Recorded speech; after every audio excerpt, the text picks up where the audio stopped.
dimatikan ya, silakan enggak apa-apa. Karena mungkin bandwidth-nya nanti kesedot gitu, kalau yang pakai HP. Kalau yang pakai IndiHome di rumah mungkin enggak apa-apa ya, kalau yang pakai HP yang menderita gitu. Karena kalau sudah pakai video itu kayaknya banyak narik bandwidth-nya gitu. Oke. Di pertemuan kali ini kita akan membahas beberapa algoritma kriptografi klasik ya. Kita mulai saja. Nah, ya, jadi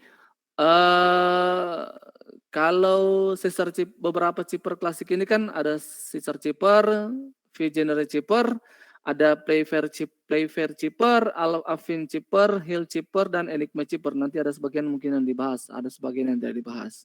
Ya, kalau untuk Caesar chipper, masih kan Caesar chipper? Masih kan Caesar chipper? Caesar chipper. Yang orang Yunani, Pak. Ya, yang minggu lalu kita bahas itu ya. Caesar chipper itu tunggu mana Caesar chipper? Caesar chipper. Tunggu bentar ya. Nah, ini Caesar chipper.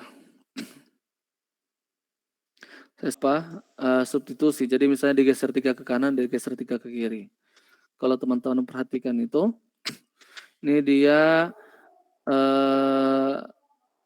ini dia pakai apa? Persamaan seperti ini ya. A sama dengan 0, B. Kenapa saya tunjukkan lagi? Karena nanti di algoritma di kriptografi klasik ini ada masih pakai persamaan yang seperti ini.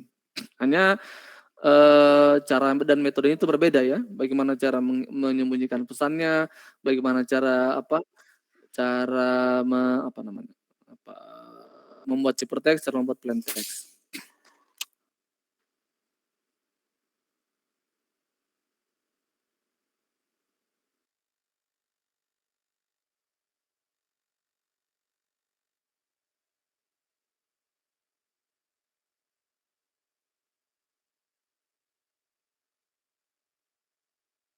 Jadi ini akan berkaitan dengan kriptografi klasik yang berikutnya. Oke, saya kembalikan ke yang tadi ya. Bentar. Oke.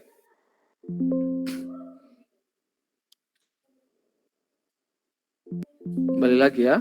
Jadi nanti kalau yang pertama kan kita sudah bahas kemarin kan, metode substitusi dan metode transposisi.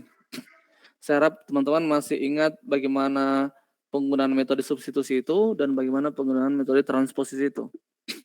Ya, semua metode substitusi dan transposisi tergantung dari kunci yang digunakan. Misalnya tunggu saya bahas dulu yang kemarin ya. Saya bahas dulu yang ini nih, mana dia?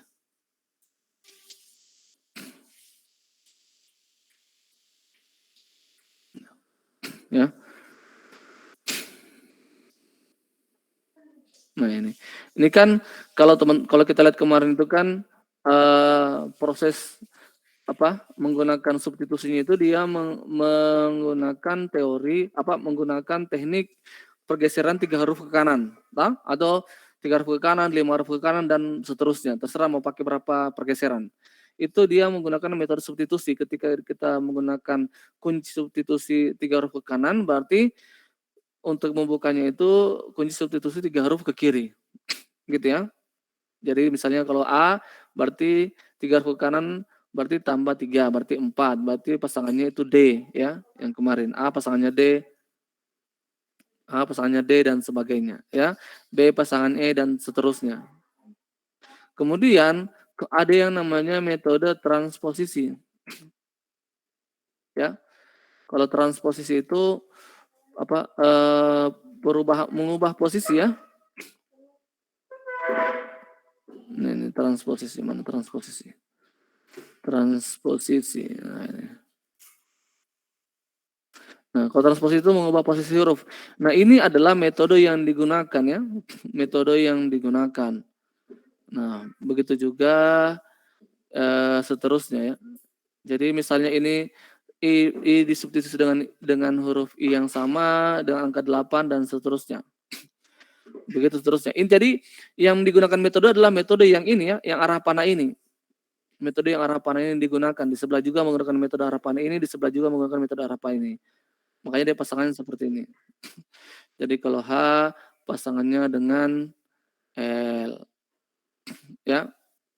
Kalau ini contohnya I pasangannya dengan I. Nah, jadinya dia ini adalah metode yang fix ya. Sama kayak tadi kalau geser 3 huruf. Nah, ini metode yang fix juga. Posisinya ini tidak berubah. Jadi nanti untuk huruf berikutnya akan dipakai metode yang ini, metode yang ini. Seperti itu. Ya, kalau tadi yang substitusi itu dia digeser ke kanan, untuk dibukanya digeser ke kiri. Kalau substitusi itu dia ditentukan memang bagaimana proses substitusinya, ya, transposisinya, baru diterapkan. Oke, masih ingat ya? Masih ingat ya?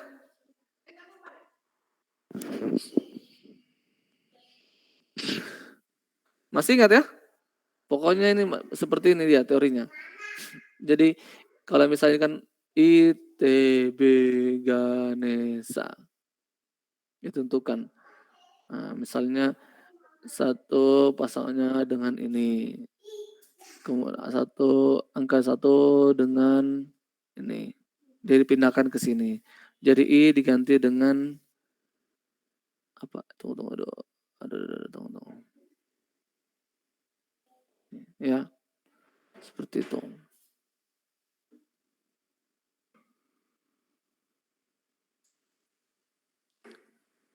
Oke, sekarang kita masuk ke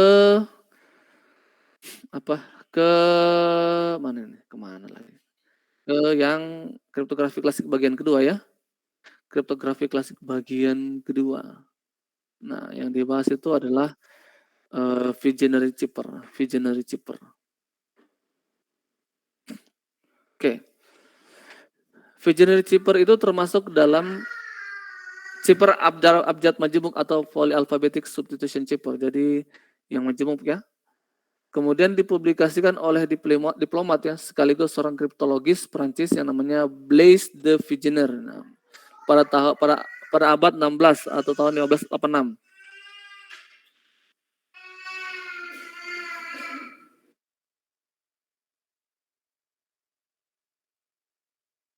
Ya, pada tahun 1586 atau pada abad 16. Tetapi sebenarnya Giovan Battista Belaso telah menggambarkannya pertama kali pada tahun 1553. Jadi sebelum ditemukan sama si Vigenère ini sudah digambarkan dulu sama si Giovan Battista Belaso ini ya. Menggambarkannya pertama kali pada tahun 1553. Seperti itu dalam bukunya La Cifra del Sig oleh Giovan Battista Belaso. Ya. Algoritma tersebut baru dikenal luas 200 tahun kemudian yang oleh penemunya chipper tersebut kemudian dinamakan Vigenère chipper. Jadi cuma digambarkan. Nah, si Vigenère inilah yang menemukan algoritma ini. Nah, makanya dinamakan sebagai Vigenère chipper. Ya, Vigenère chipper. Oke. Berikutnya, chipper ini berhasil dipecahkan oleh Babbage dan Kasiski pada pertengahan abad ke-19 atau Charles Babbage ya. Vigenère chipper digunakan oleh tentara konfederasi atau Confederate Army pada perang sipil Amerika. Jadi dulu digunakan oleh si tentara di Amerika ini ya. Perang sipil terjadi setelah Vigenère chipper berhasil dipecahkan. Jadi kemungkinan selama komunikasi antar di Amerika itu komunikasi di dalamnya. Nah, berhasil ada pesan ditangkap ya. Kemudian pesan itu dipecahkan. Makanya terjadilah perang. Kalau contohnya kemarin itu ada rencana pembunuhan Ratu Elizabeth itu ya. Terpecahkan. Nah, terpecahkan kuncinya. Nah, begitu juga dengan Vigenère chipper ini. Perang sivil di Amerika ini terjadi karena pesannya itu berhasil dipecahkan, bisa terbaca menggunakan Vigenère chipper ini.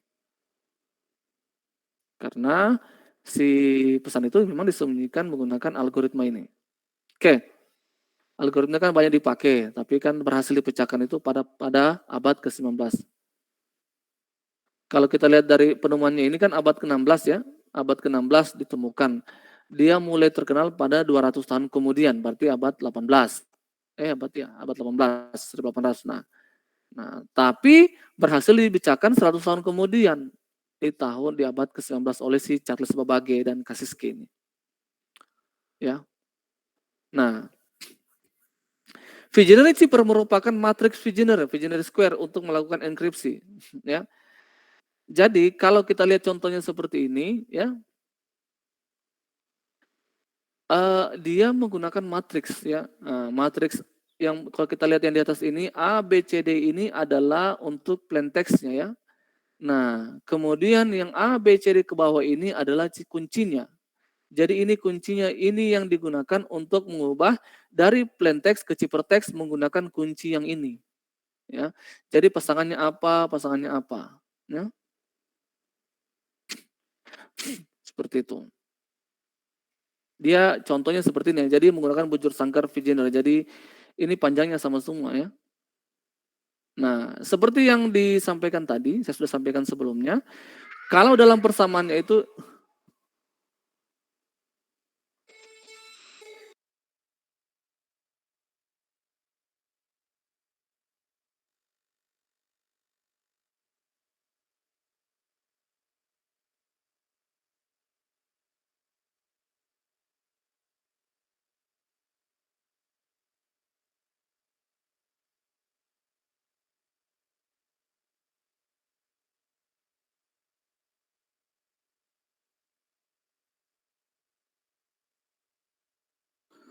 oke. Oke, kita lanjut ya. Jadi dia ini menggunakan matriks yang seperti ini, ya.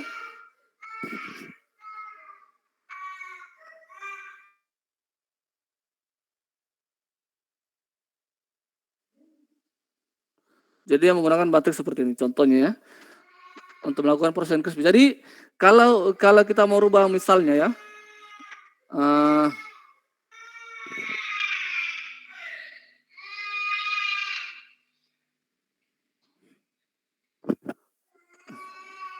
Merubah posisinya. Jadi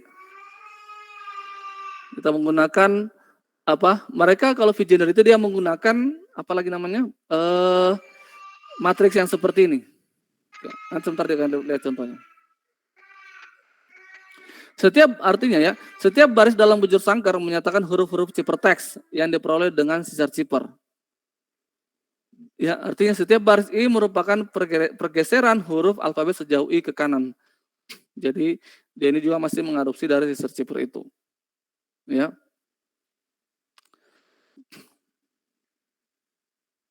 Gitu, ya.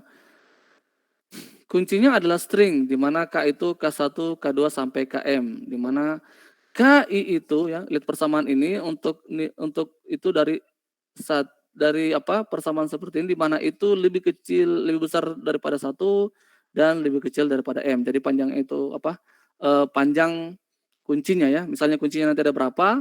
Nah, jika panjang kunci lebih pendek daripada panjang plain text, maka kunci diulang secara periodik. Nah, misalnya kalau ini kan kita sudah tentukan kuncinya, pakai kunci yang mana. Ini kan misalnya A, B, C, D. Nah, kunci itu kita bikin misalnya kuncinya Andi, berarti ada A, ada N, ada Y. Ada N, ada D, ada N, ada A, ada N, ada D, ada Y. Ya. Nanti ditentukanlah pasangannya. Kalau misalnya ini seperti apa. Nah, kalau kuncinya ya, kalau di penjelasannya ini ya, kalau misalkan kuncinya itu cuman pendek, lebih pendek cuman 10 panjang kuncinya, kemudian kemudian teks yang mau dienkripsi, di teks yang mau dienkripsi itu panjang, nah maka kuncinya itu diulang mengikuti berapa panjang si kata yang mau diubah. Bisa dipahami? Bisa dipahami enggak? Misalkan, halo? Halo? Halo? Iya, Pak. Iya, Pak. Jadi kalau misalnya dalam kunci si ini toh, misalkan kunci M. Nah, jika panjang kalau kita lihat penjelasannya ini kunci itu adalah stringnya ya, di mana nilai K itu kunci itu bisa dari nilainya 1 sampai nilai K yang tidak terhingga. Ya, tidak terhingga sih. Tapi tergantung dari berapa kunci yang digunakan. Oke. Oke ya.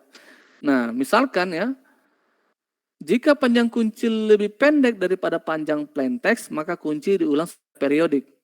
Jadi misalnya kalau kita lihat contohnya yang seperti ini, misalnya kita tentukan di awal bahwa panjang kuncinya itu adalah M-nya itu adalah 10, ya. Panjang kuncinya 10, toh? Nah, maka 10 huruf pertama plaintext dienkripsi dengan kunci K.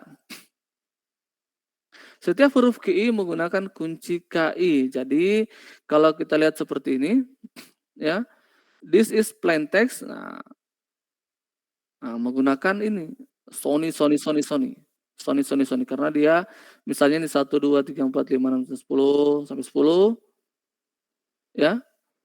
Untuk 10 kartu berikutnya kembali menggunakan pola enkripsi yang sama. Diulang. Oke. Ya. Dia seperti itu.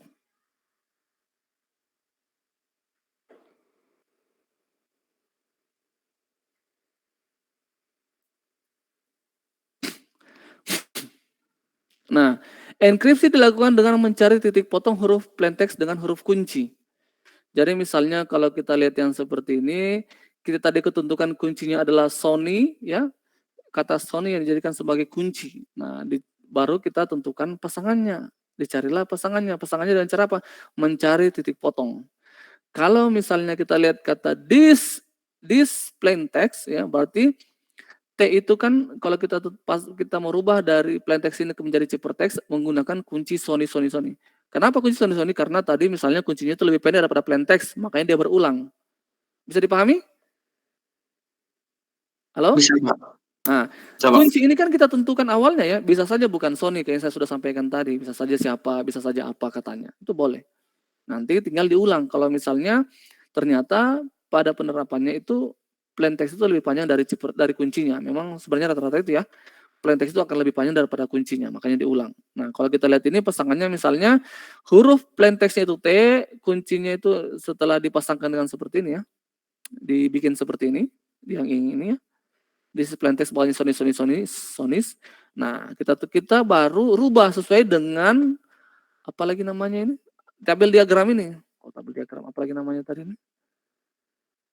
Matriks ini, ya, diagram. Pakai matriks yang ini, matriks yang sudah kita buat. Misalnya Sony T ini pasangannya adalah S. T pasangannya S berarti ciphertextnya kita cari titik potongnya. Dia berpasangan dengan ini kan plaintext, ya. Ini plaintext, ini kuncinya. Bisa mengikuti? Bisa mengikuti? Iya. Yang Bisa, lain Pak. mengikut enggak? Bisa, Pak, bisa. Bisa, Pak. Bisa. Harus bisa ini, ya. Harus bisa ini. Sederhana ini, cuma sederhana. Ini T adalah yang mau dirubah ke huruf ciphertext menggunakan kunci Sony. Jadi ketika T itu pasangannya adalah S, kuncinya berarti dia titik potongannya ada di huruf L. Berarti plaintext huruf T ini ketika dia menggunakan kunci S, Sony ini dia pasangan dengan kunci S, maka ciphertext dari huruf plaintext T ini adalah L sesuai dengan titik potongnya. Begitu seterusnya, misalnya H dengan O. H ini mana H? H ini H. H O. Berarti di sini pasangannya adalah V. Jadi untuk ciphertext dari huruf H menggunakan kunci Sony ini adalah ciphertext hurufnya adalah mana tadi? Mana tadi adalah V, ya. Begitu seterusnya sampai huruf plaintext T. Misalnya T lagi. Akan kembali T dengan S akan kembali berujung nilainya L, ya. Jadi ciphertext untuk huruf T menggunakan kunci Sony adalah L. Begitu seterusnya. Bisa? Bisa dipahami? Bisa, Pak. Nah, ini ya contohnya. Jadi setelah dienkripsi itu, hasil enkripsi seluruhnya adalah sebagai berikut. D, T, S, L, V, V, Q, H, Z. Nah, setelah dienkripsi. Ya. Jadi setelah ini plaintext ini dienkripsi menggunakan kunci Sony ini, jadi ciphertextnya adalah seperti itu. Ya. L, V, V, Q, H, Z, N, G, F, H, R, V, L. Setelah enkripsi menggunakan tadi. Ya, pada dasarnya setiap enkripsi huruf plaintext, ya, adalah sisar cipher dengan kunci K. Jadi sebenarnya sama seperti itu, ya. Kunci K yang berbeda-beda. Oke.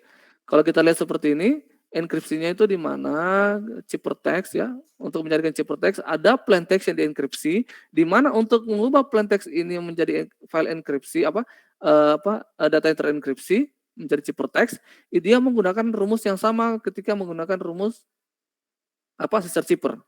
Di mana P tambah K ya.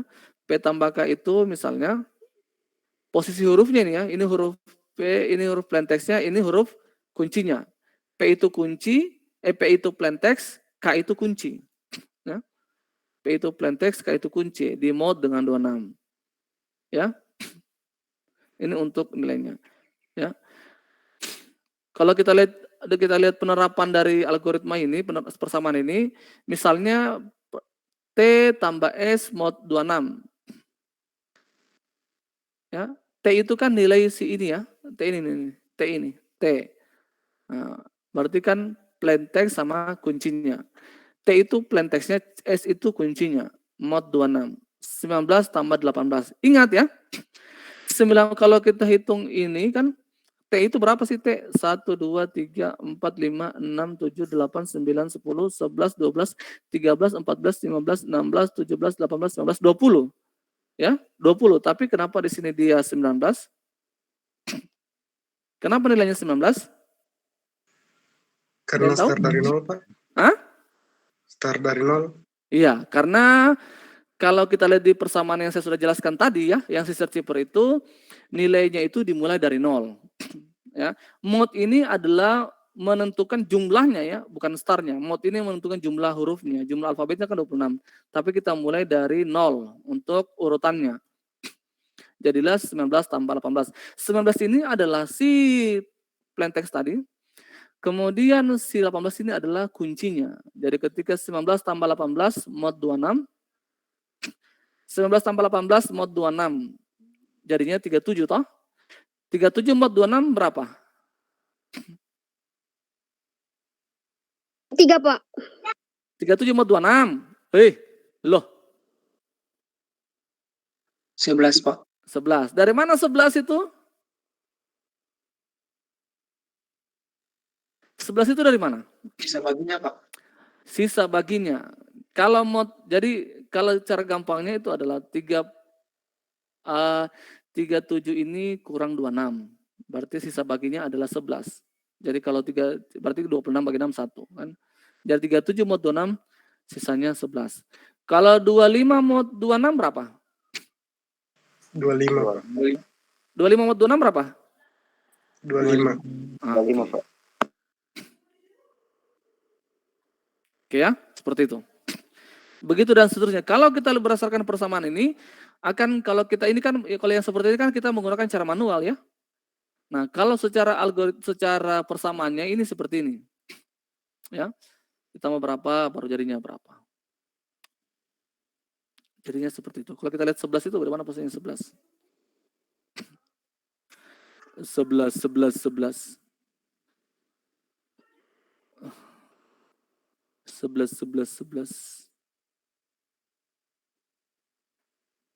Ya.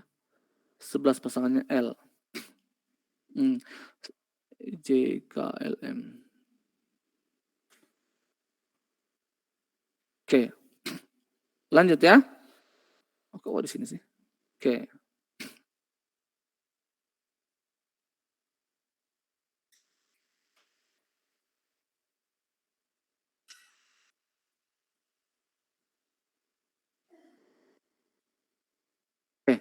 Huruf plaintext yang sama tidak selalu dienkripsi menjadi huruf ciphertext yang sama pula. Bergantung huruf kunci yang digunakan ya. Jadi kalau misalnya itu ada huruf plaintext yang sama, tidak selalu menjadi huruf ciphertext yang sama pula. Jangan, biasanya gitu ya. Huruf plaintext T dapat dienkripsi menjadi T atau L atau H. Itu tergantung dari huruf yang digunakan. Jadi misalnya contoh ini, huruf plaintext T dapat dienkripsi menjadi huruf L atau H, dan huruf ciphertext V dapat merepresentasikan huruf misalnya H, I, dan X. Itu tergantung dari ciphertext yang kunci yang digunakan. Ya, tergantung dari kunci yang digunakan. Hal di atas merupakan karakteristik dari cipher abjad majemuk. Setiap huruf ciphertext dapat memiliki kemungkinan banyak huruf plaintext. Ya. Jadi memang kalau ciphertext itu bisa kemungkinan dia menjadi huruf plain text yang banyak. Kemungkinan maksudnya dia pasangannya itu bisa lebih dari satu plain text. Ya. Pada cipher substitusi sederhana, setiap huruf ciphertext selalu menggantikan huruf plain text tertentu ya. Kalau sederhana dia selalu mengatur huruf plain text yang tertentu. Ini nggak bisa lah. Contohnya, sembur lampur panas di Saporong, Sidoarjo, Jawa Timur belum juga berakhir, ya. Sudah beberapa desa tenggelam, entah sudah berapa lama. Nah, kalau kita ini kan ada plain text yang panjang ini, ketika kita mau menjadikan ciphertext kita menggunakan kunci langit biru, ya. Langit biru. Nah, kita ambilkan seperti ini. Ya. Untuk hal seperti ini spasinya diabaikan ya, spasinya diabaikan. Ya, spasinya diabaikan. Nanti di meet-nya akan seperti ini. Saya kasih plain text-nya dirubah ke ciphertext nanti menggunakan kunci apa gitu. Oke ya, ini contohnya. Bisa dipahami? Ada yang mau ditanyakan?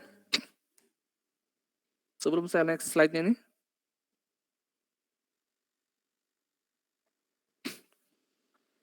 Kalau tidak ada saya lanjut ya. Nah. Visionary cipher dapat mencegah frekuensi huruf-huruf dalam ciphertext yang mempunyai pola tertentu yang sama pada cipher abjad tunggal. Ya, jadi kalau menggunakan visionary ini sebenarnya yang mencegah kalau abjadnya tunggal. Gitu. Jika periode kunci diketahui dan tidak terlalu panjang, maka kunci dapat ditentukan dengan menulis program komputer untuk melakukan exhaustive key. Jadi ini exhaustive key itu saya sudah jelaskan ya di pertemuan sebelumnya dia cari-cari mana contohnya. Makanya baginya terlalu kuncinya yang panjang gitu. Oke, contoh diberikan ciphertext seperti ini. T, K, C, Z, G, W, dan seterusnya. Dan diperoleh informasi bahwa panjang kunci adalah P huruf dan plain text ditulis dalam bahasa Inggris. Jadi ini plain textnya ada bahasa Inggris. Nah, maka running program dengan mencoba semua kemungkinan kunci yang panjang 3 huruf adalah periksa apakah hasil deteksi dan kunci itu menyatakan kata yang berarti. Nah, jadi kemungkinan itu 26 P kali. Misalnya panjang kuncinya itu adalah 12 ya 26 kali 12 kali. Itu adalah kemungkinan. Nah, setelah dicoba, apakah setiap kunci yang dibuat itu menghasilkan arti? Kalau ada artinya itu kunci yang dipakai. Sama kayak teori yang kemarin, kalau 2 ya nanti dipakaikan kunci yang 2 itu gitu. Misalnya 2 kunci bisa memberikan 2 terjemahan yang sama. Nah, bisa menghasilkan arti kata dari hasil dekripsi dari ciphertext ini. Kan minggu lalu saya sudah jelaskan ya. Kalau misalnya proses dari ciphertext ke plain text itu menggunakan beberapa kunci ya, kita sudah dapat kuncinya. Misalnya kita tentukan kuncinya, kita menggunakan exhaustive key. Exhaustive key itu kan kita menggunakan semua kemungkinan kunci ya. Kita rubah dari ciphertext ke plain text menggunakan kunci-kunci yang ada. Ketika 2 kunci yang digunakan kemudian ketika ada 2 kunci yang digunakan untuk mengubah dari plain text ke ciphertext itu berhasil membuat sebuah makna, nah menggunakan 2 kunci itu dan seterusnya. Jadi ketika kedua kunci itu ketika dipakai, ya satu kuncinya itu di kata selanjutnya tidak menghasilkan makna, berarti di stop di kunci yang tidak menghasilkan makna itu. Dilanjutkan dengan kunci yang menghasilkan makna. Masih bisa dipahami ya? Yang sudah jelaskan minggu lalu. Oke, berikutnya, nah ada yang namanya varian visionary cipher. Yang pertama itu full visionary cipher di mana setiap baris di dalam tabel tidak menyatakan pergeseran huruf, tetapi merupakan permutasi, ya, permutasinya. Ya. Misalnya pada baris A susunan huruf alfabet adalah acak. Nah, jadi ini kan diacak ini permutasi ya, permutasi itu banyak sekali kemungkinan, bukan pergeseran huruf. Kalau pergeseran huruf mungkin gampang terbaca ya. Nah, kalau full visionary cipher ini dia melakukan permutasi. Jadi misalnya A sampai ini ada beberapa kemungkinan. Begitu seterusnya. Jadi di huruf kunci ini ya, susunan huruf pada alfabet ini bisa diacak. Nah, ini posisinya, ini bisa posisinya. Tidak selalu seperti ini ya, tidak selalu seperti ini. Ini A, B, C dan sama. Kalau full visionary itu bisa diacak menggunakan permutasi. Ada berapa kombinasi yang bisa digunakan. Misalnya A, C dan sebagainya. A, C, E, dan sebagainya, dan seterusnya. Itu dia, kalau full visionary cipher. Jadi, dia tidak serta-merta, kalau yang visionary cipher tadi itu kan, dia berurutan, ke kanan dan ke bawah. Nah, kalau full visionary cipher ini bisa dia merubah, tidak menentu dia. Satu baris itu urutannya seperti apa? Itu tergantung dari proses permutasinya, kemungkinannya. Oke ya? Itu full visionary chipper. Yang kedua, auto key visionary chipper, ya. Jika panjang key lebih kecil daripada panjang plain text, maka kunci disambung dengan plain text tersebut. Nah, gitu ya. Nah, kalau auto key visionary chipper ini dia menyambungkan kunci yang ada dengan plain text-nya sehingga sesuai dengan panjang plain text itu. Gitu misalnya ya. Jadi dia kuncinya kan misalnya itu ini kan auto key visionary kan ada tadi visionary chipper itu kan cuman ada satu kuncinya Sony dia berulang. Itu dia visionary chipper. Kalau yang seri berikutnya full visionary chipper, nah ini ada auto key visionary ya. Jadi misalnya ketika ada satu plain text yang mau kita rubah ya, kemudian kuncinya itu cuma 4 karakter panjangnya, misalnya Indo ini, kita menggunakan metode auto key visionary chipper, otomatis dia akan menggunakan plain text itu sebagai key-nya. Kenapa? Ya enggak apa-apa pakai itu. Nanti kan setelah disambung itu kan dirubah ke chipper text ya, dicari pasangannya. Kalau misalnya R itu pasangannya dengan N, apa chipper text-nya? Apa chipper text-nya seperti itu. Bisa dipahami yang auto key ini? Bisa dipahami enggak? Yang auto key visionary chipper. Jadi kalau kita sudah tentukan 4 kuncinya saja, nah kalau dalam sistemnya itu dia menggunakan auto visionary chipper, dia otomatis mengambil panjang kunci berikutnya itu dari plain text-nya. Kemudian dia menyesuaikan panjang dari plain text-nya. Jadi ketika ini ya, jadi ketika ada plain text seperti ini, ya sudah, misalnya langit biru ini, dihitunglah langit biru ini 1 sampai berapa, nah dia tambahkan di berikutnya semburan sampai di akan, kata akan. Nah itu baru dirubah. Bisa dipahami? Bisa, Pak. Nah seperti itu ya. Jadi dia auto itu dia mengambil plain text-nya menjadikan key-nya dia, jadi kuncinya dia. Nah, kemudian ada yang namanya running key visionary chipper. Kunci adalah string yang sangat panjang yang diambil dari teks bermakna. Nah, jadi dia itu mengambil dari teks yang bermakna, misalnya dari naskah proklamasi, naskah undang-undang dan atau terjemahan ayat putih dan sebagainya. Ya. Ini adalah dia bikin kunci yang panjang running key. Jadi dia panjang dia ada sesuaikan lah. Misalnya kuncinya itu kan kemanusiaan yang adil dan beradab. Nah, dia menyesuaikan jumlah plain text-nya. Kalau misalnya kuncinya segi plain text itu ya kuncinya panjangnya mengikuti plain text itu. Ya, akan selalu mengikuti plain text itu untuk visionary chipper ini karena nanti mau dipasangkan gitu. Ya. Kalau running key sudah bisa dipahami. Untuk auto key saya sudah bisa dipahami ya. Kalau varian ini kan full ya, hanya dia urutannya bisa acak terserah. Kalau yang auto key ini dia ngambil dari plain text-nya. Kalau pendek, kalau misalnya si running key ini dia mengambil kuncinya itu dari kata-kata yang bermakna, teks yang bermakna. Nah, seperti itu. Oke, ya. Bisa dipahami ya yang visionary chipper ini? Jadi ada chipper ada yang visionary biasa, ada yang namanya full visionary chipper, ada yang namanya auto key visionary chipper, kemudian yang terakhir ada yang namanya running key visionary chipper. Ya, jadi 3 ini. Kemudian berikutnya ada yang namanya Playfair chipper, termasuk ke dalam polygram chipper. Ya, ditemukan oleh Sir Charles Wheatstone, namun dipromosikan oleh Baron Lian Playfair pada tahun 1854. Nah, dia makanya dinamakan si Playfair chipper karena yang mulai menggaungkan si chipper ini adalah si Baron Lian Playfair. Tapi yang memperkenalkan pertama kali itu adalah si Charles Wheatstone yang menemukannya. Oke. Chipper ini mengenkripsi pasangan huruf bigram ya, pasangan huruf, bukan huruf tunggal seperti pada chipper klasik. Dia memasangkan ya. Tujuannya adalah untuk membuat analisis frekuensi menjadi sangat sulit sebab frekuensi kemunculan huruf-huruf di dalam chipper tersebut menjadi datar. Kan kalau kenapa dia pasangkan antar huruf itu untuk menghindari adanya frekuensi huruf yang sering muncul. Ya. Kalau kemarin kan banyak sekali frekuensi huruf yang sering muncul ya.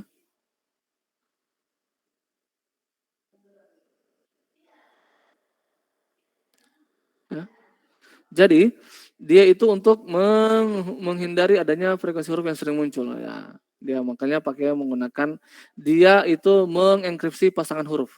Nanti akan ada contohnya ya. Kunci kriptografinya 25 huruf yang disusun di dalam bujur sangkar 5 kali 5 dengan menghilangkan huruf J dari abjad. Ya. Ya. Jadi ini kan dia tentukan huruf kuncinya. Masih ada juga yang baru join ya. Sudah jam 8:30, sudah jam 9 loh ini.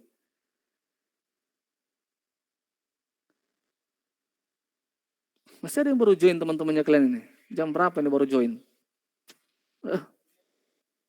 Oke ya. Kita lanjutkan ya. Lanjutkan. Kunci kriptografi itu ada 25 buah huruf yang disusun di dalam bujur sangkar dengan perkalian 5 kali 5. Kalau 26 kan tidak memungkinkan ya. Tidak memungkinkan. Makanya dibikin 25 huruf saja dengan menghilangkan huruf J. Ini adalah kuncinya dia. Jadi kalau misalnya kunci seperti ini H, A, Z, K, D, tidak bikin kunci seperti ini ya. H, A, Z, K, D, dan sampai M. Berarti jumlah kemungkinan kuncinya itu adalah 25 permutasi. Ya, kalau 25 permutasi ada berapa kemungkinan kunci? Saya tidak tahu berapa nilainya ini. Ada yang tahu berapa nilainya ini? Berapa nilainya ini kira-kira? Saya tidak tahu berapa. Banyak pokoknya. Jadi ini adalah kemungkinan kunci yang harus dia rubah gitu. Ya. Nah, kalau dia pakai exhaustive key ini tidak mungkin karena terlalu banyak kunci yang harus dia uji coba. Berapa puluh tahun, berapa juta tahun baru selesai ini. Ya. Karena dia itu misalnya ini ada kunci yang ditentukan H, A, H, H, E, Z, K, Q, L, E, T, O, sampai dengan V, U, B, X, M. Jadi jumlah kemungkinan kunci itu dengan menggunakan 25 huruf itu ada ini nilainya. Panjang, pokoknya banyak. Ini kan yang ini kan adalah satu kemungkinan kunci, tak? Satu kemungkinan kunci dari 15 berapa ini? Tidak tahu berapa nilainya ini. Saya tidak tahu berapa nilainya. Jadi kemungkinan satu kunci ini adalah ditemukan dari kemungkinan 25 permutasi ini. Ya? Bisa dipahami? Bisa? Bisa, Pak. Nah, kunci dalam apa namanya tadi ini? Kunci si Playfair Keeper ini dia menghilangkan huruf J dari kuncinya, dari abjadnya nih. Makanya dia hilang huruf J-nya. Nah, seperti itu ya. Jadi bisa saja dia pakai kunci yang ini tidak bisa ditemukan karena ada beberapa atau berapa miliar triliun apa berapa kunci tidak tahu lah. Berapa miliar triliun. Itulah, ya. Karena ada 1.000 triliun, 10.000 triliun, tak berapa. Ratusan juta triliun mungkin. Apa ribuan triliun, ribuan miliar apa gitu. Ya. Seperti itu. Jadi susah sekali untuk dicoba. Kalau pakai exhaustive key itu setengah mati. Karena dia harus mencoba satu-satu. Nah, oke ya. Kunci dapat dipilih dari sebuah kalimat yang mudah diingat, misalnya Jalan Ganesha 10, buang huruf J-nya. Ya. Ini misalnya kita bikin kunci ya. Kalau kunci itu kan, kalau ini kan contohnya dia bikin kuncinya. Nah, kita juga bisa bikin kunci menggunakan huruf alfabet yang ada. Nah, kalau misalnya kita bikin kunci dari jalan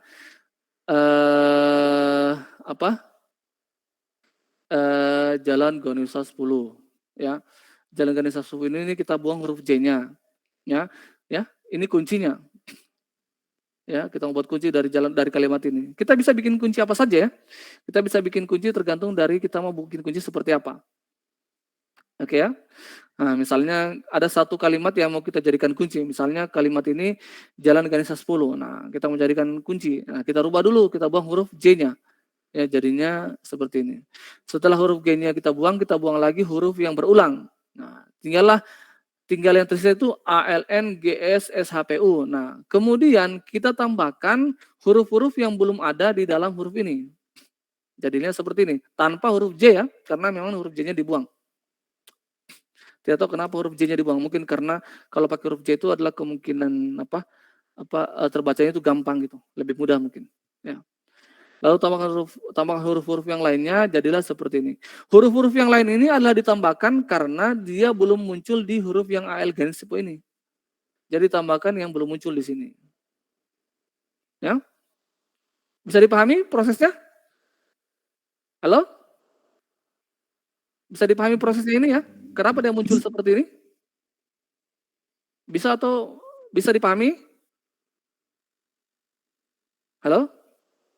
Insya Allah bisa, Pak. Insya Allah bisa. Harus bisa. Ya memang kan kalau mau bikin kuncinya kan ini kan kita mau bikin kunci kan kalau si flavor chipper itu kan harus adil toh. Jadi makanya dia flavor chipper itu menggunakan sangkar 5x5 ya.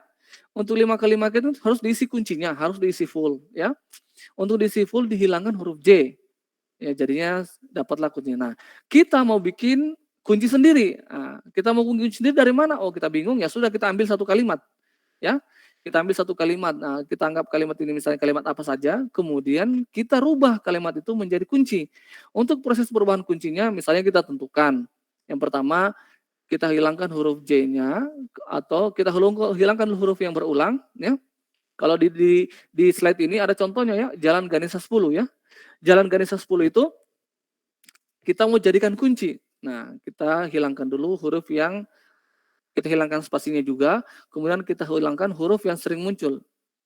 Apa yang munculnya berulang. Misalnya ini contohnya huruf A. A berarti hurufnya satu saja. Jadinya ketika kita sudah hilangkan huruf yang berulang dan huruf J-nya dihilangkan, jadinya tinggal ini. Kemudian ini kan belum mencukupi 25 ini, ya. Mencukupi bujur sangkar ini. Cuma berapa nih? 1, 2, 3, 4, 5, 6, 7, 8, 9. Cuma 9, berarti masih kurang sekitar 16 huruf lagi. Ya. Nah, kekurangan 16 huruf ini kita isikan dengan huruf-huruf yang belum ada dalam ini. Berarti dengan huruf-huruf yang belum muncul ya di sini. Nah, kita tambahkan jadinya seperti ini. Biar mencukupi 25 tanpa menambahkan huruf J. Bisa dipahami? Bisa, Pak. Oke, setelah kita tambahkan seperti ini, dapatlah seperti ini.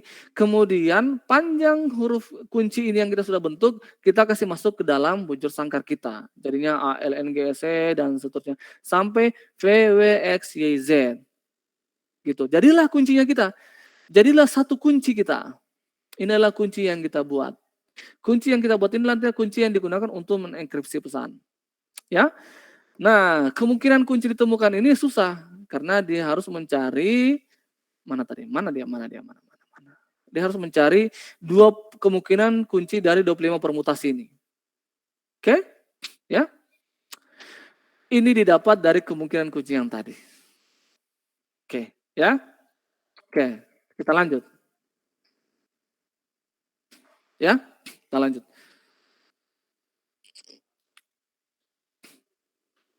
Pesan yang akan dienkripsi diatur terlebih dahulu sebagai berikut. Ganti huruf J dengan huruf I. Tulis pesan dengan pasangan huruf, misalnya ya. Jangan sampai ada pasangan huruf yang sama. Jika ada, sisipkan X di tengahnya. Jadi nanti ketika misalnya dalam satu huruf itu ada satu kalimat itu ada pasangan misalnya huruf yang sama, misalnya AA, itu disisipkan huruf X. Ya. Jika jumlahnya huruf ganjil, tambahkan huruf X di akhir. Jadi kalau misalnya itu cuman panjang hurufnya itu cuman 24 atau apa? Bukan ganjil ya. Panjang hurufnya berapa? Nah, ganjil ya harus tambahkan huruf X di belakangnya biar dia genap. Contohnya ini ya. Contohnya ya. Temui ibu nanti malam. Jika ada huruf J maka langsung tulis pesan dalam pasangan huruf. Tidak ada huruf J, ya. Karena ini kan ganti huruf J bila ada dengan huruf I, ya. Ganti huruf J. Jadi karena di sini kalau ada plain text ini contohnya itu temui ibu nanti malam itu tidak ada huruf J-nya, makanya diteruskan langsung dipasang-pasangkan. Flavor itu kan dipasang-pasangkan ya. Temui ibu nanti malam. Ini dihapus semua spasinya, langsung digabung. Kemudian dipasang-pasangkan.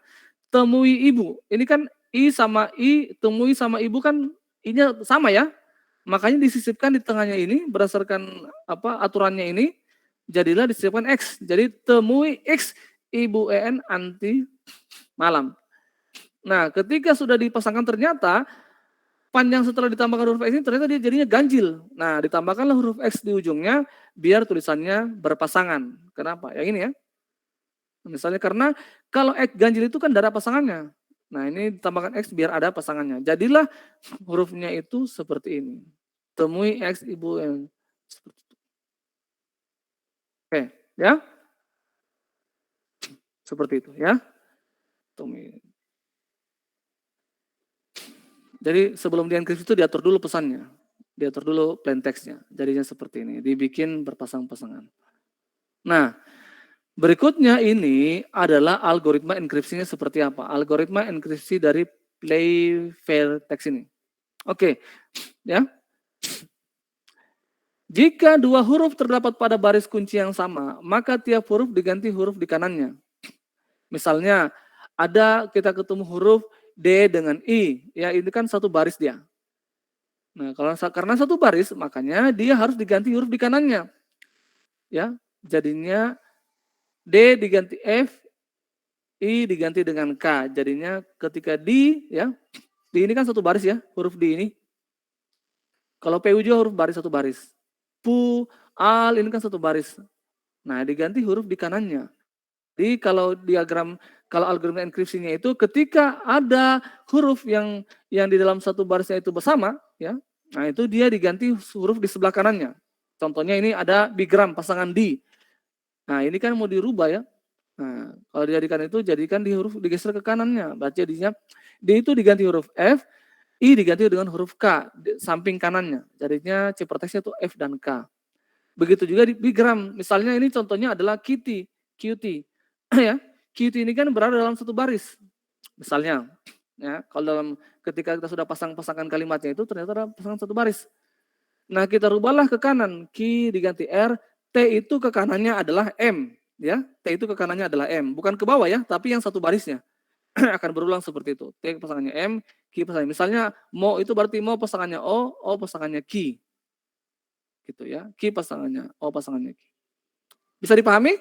Untuk yang misalnya jika terdapat dua huruf pada baris kunci yang sama, ya. Seperti itu. Kemudian, jika dua huruf terdapat pada kolom kunci yang sama, maka tiap huruf diganti dengan huruf di bawahnya. Kalau tadi itu baris itu di kanannya, nah kalau yang kolom itu misalnya satu kolom, ya itu harus diganti huruf di bawahnya. Contohnya NQ ini misalnya dalam satu kolom.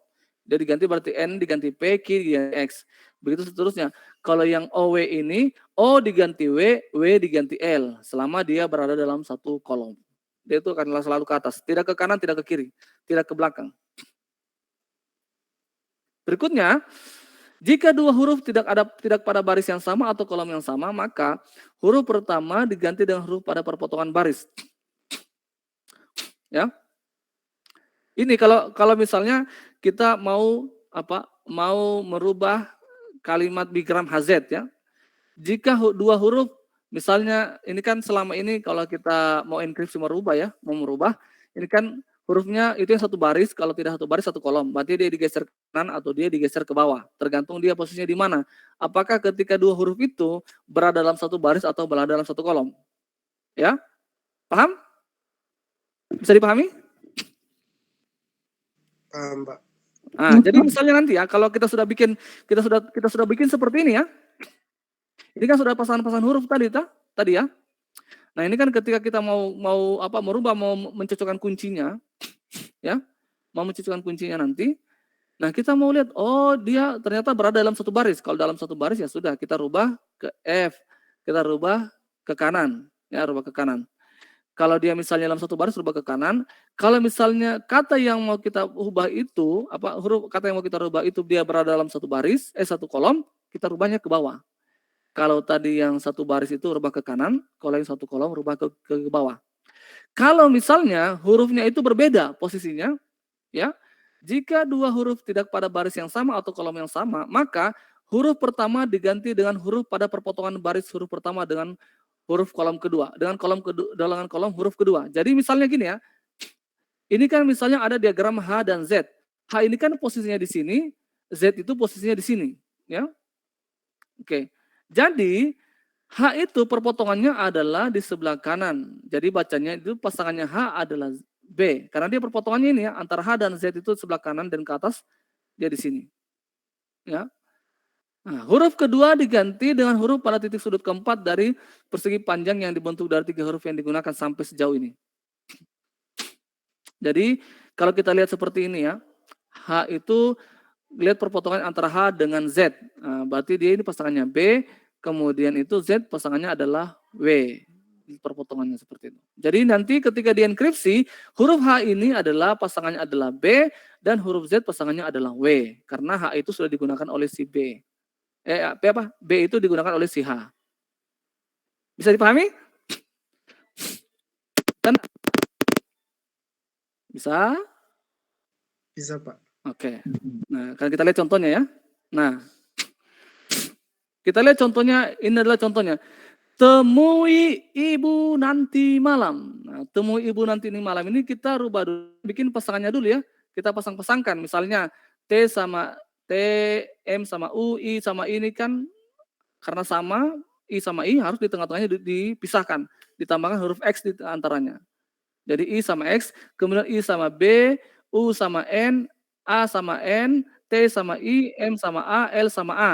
Nah, M sisanya itu karena dia tadi aturannya adalah harus genap, ya, karena dia ini ganjil maka ditambahkan X di belakangnya. Jadinya temu X ibun ante I malam MX.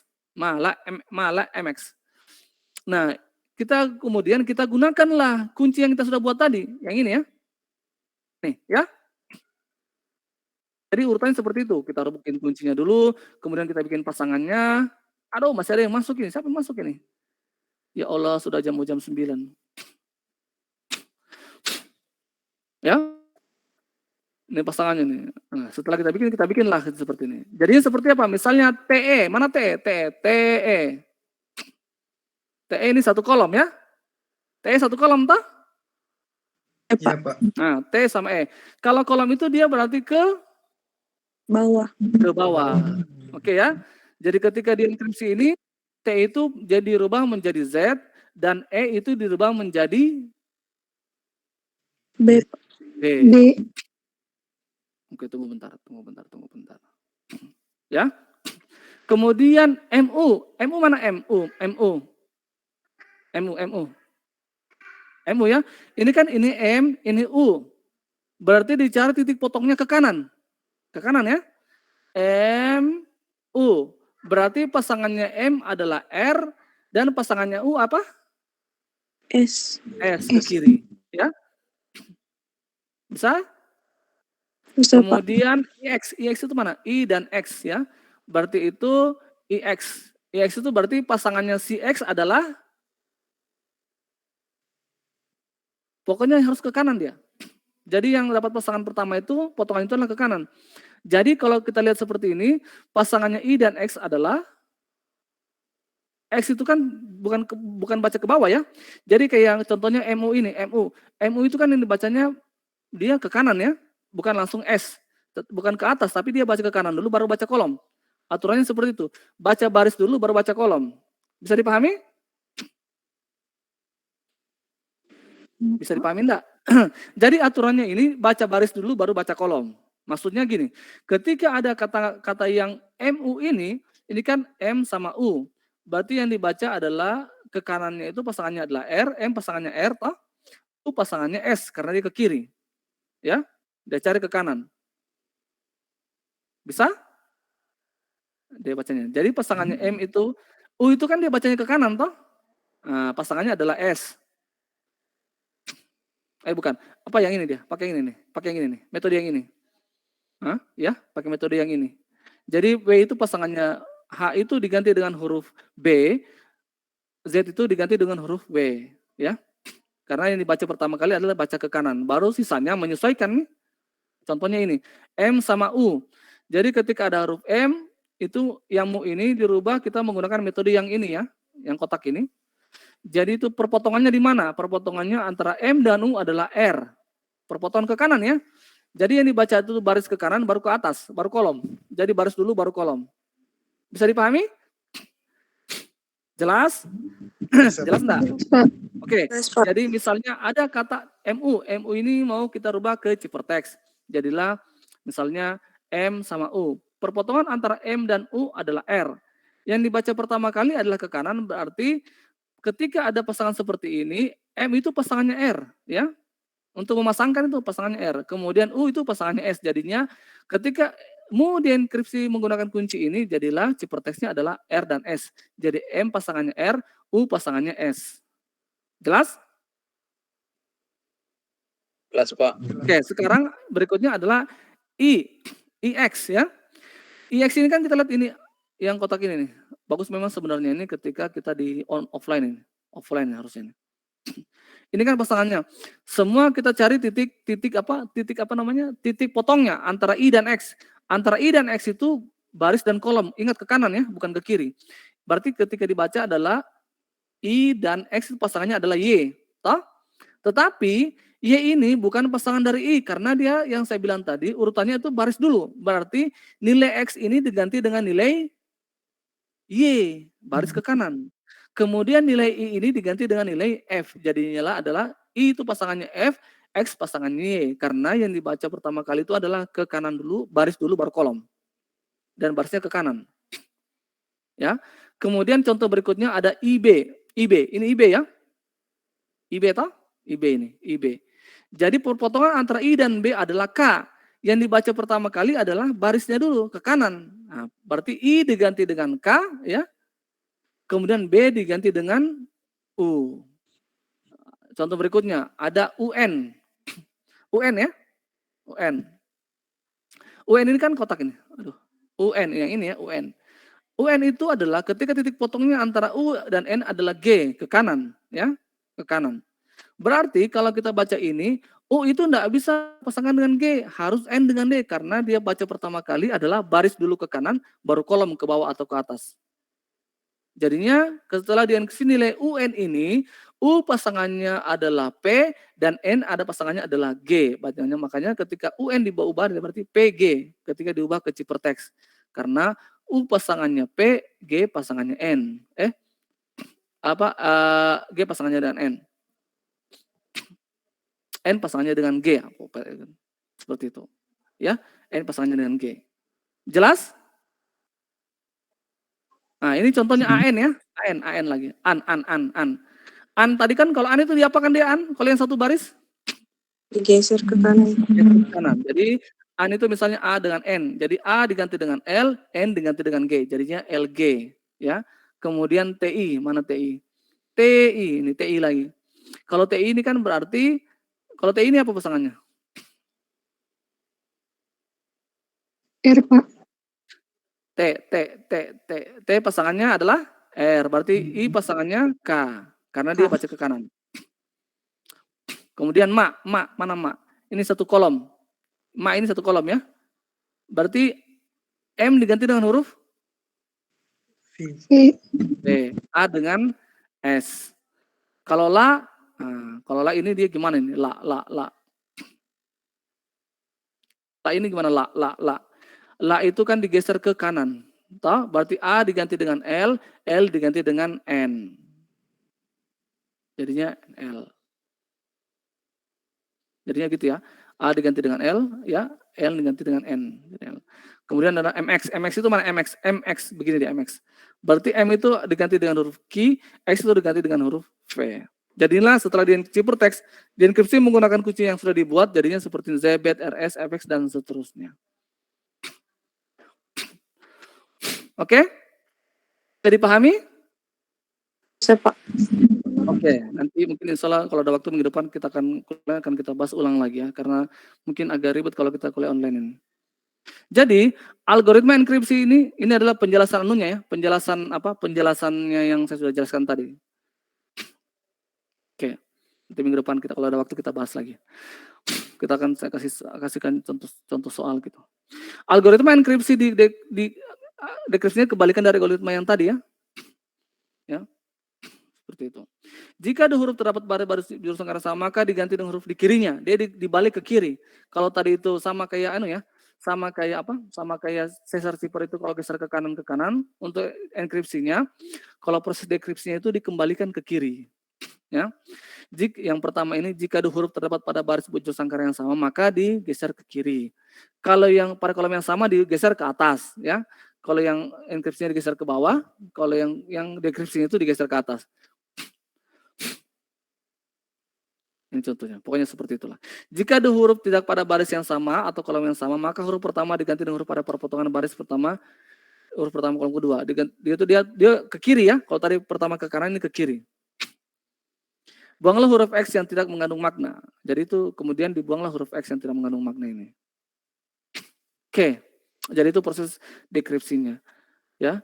Karena ada 26 huruf abjad maka terdapat kemungkinan Bigram ini 26 pasangan ya, 677 pasangan sehingga lebih sukar. Karena kalau itu sebenarnya poligami tidak banyak makanya tidak aman gitu. Ya, sayangnya ukuran poligram di dalam Playfair Chipper ini tidak cukup besar, hanya 2 huruf sehingga Playfair Chipper tidak aman. Jadi itu dia mempasangkan ya. Jadi cuma 2 pasangan dia dibikin. Jamin dia perpasangan dua pasangan saya dia bikin perpasangan. Meskipun Playfair Chipper sudah dipecahkan dengan analisis frekuensi relatif huruf-huruf, namun dapat dipecahkan dengan frekuensi pasangan huruf. Ya bisa dipecahkan dengan pasangan huruf tadi. Dalam bahasa Inggris kita mempunyai frekuensi kemunculan pasangan huruf, misalnya huruf dengan T dengan H, nah ini H dengan E, H dengan E itu kan frekuensi yang sering muncul ya.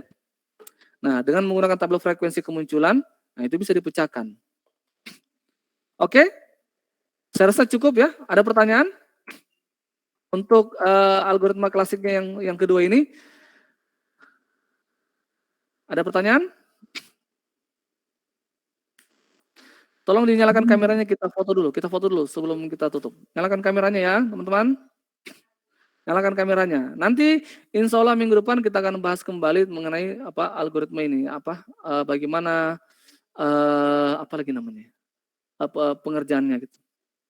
Tolong kasih lihat full face dong, atulah, biar saya lihat gitulah, biar kita foto ini enak di capture-nya gitu. Nggak apa-apa, biar belum mandi, yang penting kelihatan mukanya gitu. Yang lainnya tolong. Sudah semua? Mau saya capture ini?